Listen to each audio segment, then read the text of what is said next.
An age-old problem 25 years too early. It's a growing trend, experts tell us. It has many of them feeling lost, wanting more, and needing a change. It's the quarter-life crisis. I'm not really doing what I want to do. I always imagine myself a little bit further along. And you're trying to figure out, is this really what I want?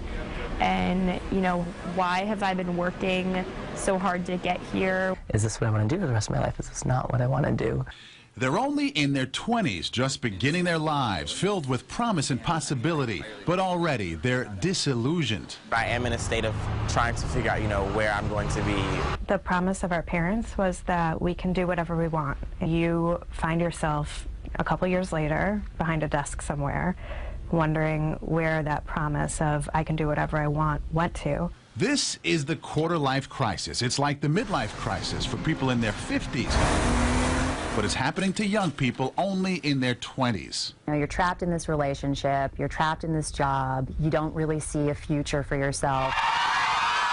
For most experts say this crisis begins after college, when 20-somethings enter the real world. And that's when you start asking yourself, wait, have I made the right decisions? Most experts and psychiatrists agree this growing identity meltdown is linked to all the pressure to succeed. Yes. Pressure this generation in particular has experienced from a very young age. It is a very different world, and those of us who are older need to recognize that there are some challenges that come with it. Psychiatrist Drew Ramsey says this generation has spent so much time fighting for a life in the future, they've skipped living in the moment.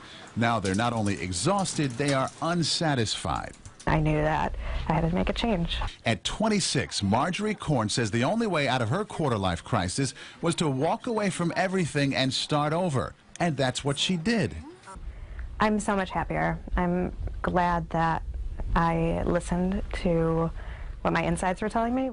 What Korn did isn't for everyone, but experts say there's plenty 20-somethings can do to get help over a quarter-life crisis, starting with giving themselves a break and stopping putting so much pressure on themselves, accepting that the future is unknown and that it's okay to make mistakes, which is part of living a full life. The most painful part of the 20s is you feel like you really have to know, and you don't.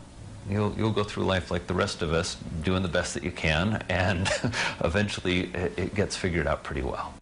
And for a link to a quarter-life crisis survival guide, just log on to our website, cbsnewyork.com.